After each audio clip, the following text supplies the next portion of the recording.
Bonsoir et bienvenue à Trop Flemmard pour changer de chaîne parce que c'est chiant. Je vous rappelle le concept de l'émission, vous êtes une dizaine à nous poser des questions, questions auxquelles nous nous faisons un plaisir et un devoir de répondre.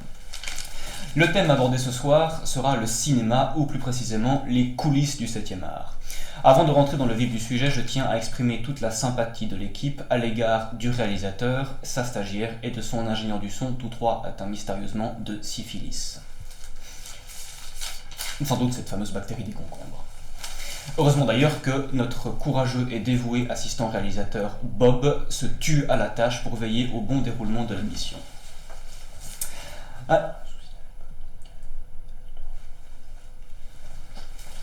On vient de m'apprendre à l'instant d'ailleurs que Bob a été hospitalisé d'urgence pour une overdose d'antidépresseurs. Revenons à l'essentiel. Qu'est-ce que le zoom ? Le zoom fut inventé en 1881 par un dénommé Georges Bigurli qui, lors d'un de ses anniversaires, a voulu filmer son chat en train de manger son Bircher. Il a donc fait un rapport de distance entre le bol et le chat et a créé le zoom, système d'organisation optimale pour microtonique. Je me l'accorde pour le profane, mes propos peuvent sembler un tantinet flous. Bien, ce qui me permet d'ailleurs de rebondir sur la question de Linda. Pourquoi, quand j'appuie là, c'est flou ? Alors Linda, il suffit simplement de... Il est à chier cette question. Ouais, mais on doit quand même y répondre. Mais vous n'avez pas vérifié, là ? C'est le travail de Bob. Mais Bob, il est mort. Mais fais-moi le point, toi ! Tu mets quel bande de bras cassés, je vous jure, c'est pas vrai, ça. Bien, prenons maintenant la question suivante de Jean-Mi qui nous demande pourquoi ces images de vacances sont toutes cramées. Eh bien Jean-Mi, c'est très simple, chaque caméra est équipée d'un diaphragme capable de réguler la quantité de lumière pénétrant dans l'objectif. Nous appelons ça l'exposition. Bien sûr, je pourrais aussi vous parler de l'influence du diaphragme sur la profondeur de champ et d'autres, toutes ces petites choses un peu futiles comme ça, mais passons.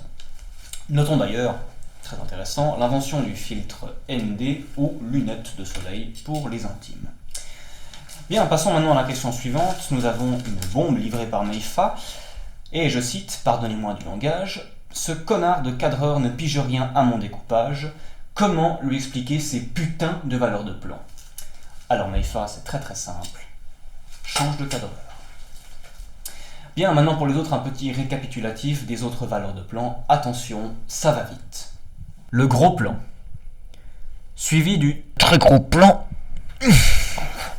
suivi du plan rapproché poitrine, sexy, hein. Vient ensuite le plan taille. Excellent. Le plan Goddamn Shit American. Pour ne pas faire de jaloux, éventuellement le plan italien, aussi appelé du latin planus italianus. Et puis pour finir, le plan d'ensemble. Bon les mecs, c'est bon. Allez, barrez-vous là!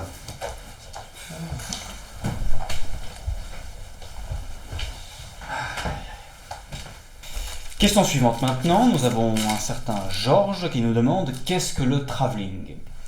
Le travelling est une méthode employée par les techniciens afin de renouveler l'air dans la salle. Le revolver. Le revolver est une forme nouvelle des arts martiaux. Question est complètement hors sujet, de la part d'un certain Guillaume. Merci Guillaume.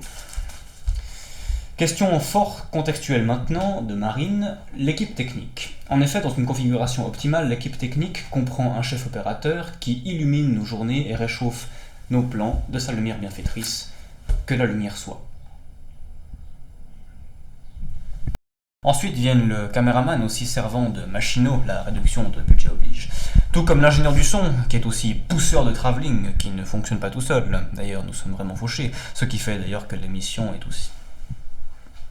est telle qu'elle est.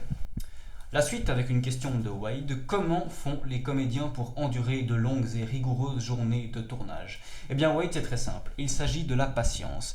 La patience est un art consistant à garder son calme dans les moments les plus excessifs, dans les moments où nous nous sentons atteints dans notre personnalité, dans notre profonde intimité. Il faut savoir gérer et canaliser, très important, canaliser son énergie, comme ici notre assistant Perchman qui perchiste dans son incompétence.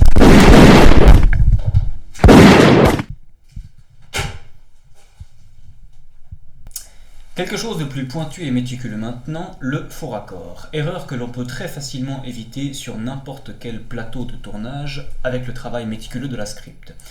Justement, la script dont le travail consiste à traquer le moindre faux raccord est une alliée très précieuse sur un plateau. Nous aussi, nous avons notre propre script Bernadette qui remplit avec brio ses fonctions tout en étant borgne, sourde et manchotte. C'est d'ailleurs grâce à elle que nous sommes à même de nous souvenir qu'au début de l'émission, j'avais ces 3 verres, cette splendide carafe en cristal de Venise, que j'adore personnellement, ces gants de Fresnel, ce magazine érotique, ce Desert Eagle Made in Israel, ces essais de Montaigne, ce hachoir du Guatemala et ces Ray-Ban à 50 €. Merci Bernadette. À présent, une question qui me touche très profondément, le rôle du clapman. Inutile de préciser que le créateur de jeux vidéo Pac-Man était un ancien clapman. Son outil de travail lui a donc donné l'inspiration nécessaire pour son héros.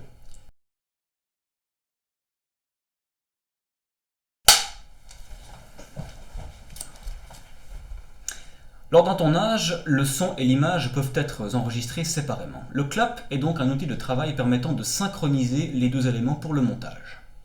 Pour poursuivre une question de Léonore, à quoi sert le producteur? Eh bien, le producteur est chargé de récolter les fonds afin de financer un film. Alors bien sûr, c'est aussi celui qui vous met des bâtons dans les roues, qui corrompt, saccage et taillade votre scénario afin d'exiger des scènes ridicules aux effets complètement exubérants, afin de justifier la dépense de plusieurs dizaines de millions de dollars, oui, des millions. Excusez-moi. Allô? Bonjour Monsieur Vogel. C'est le producteur. Oui. Oui, nous avons fait la scène d'action, oui. Tout à fait. Oui, et l'érotisme aussi, oui. Oui.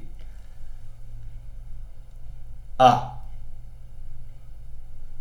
Ah non, nous n'avons pas fait la scène de l'explosion, non. Non.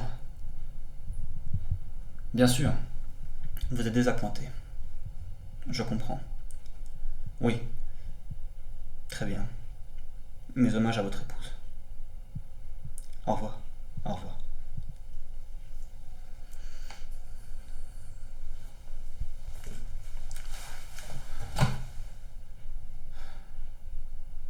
Il veut qu'on rende l'antenne.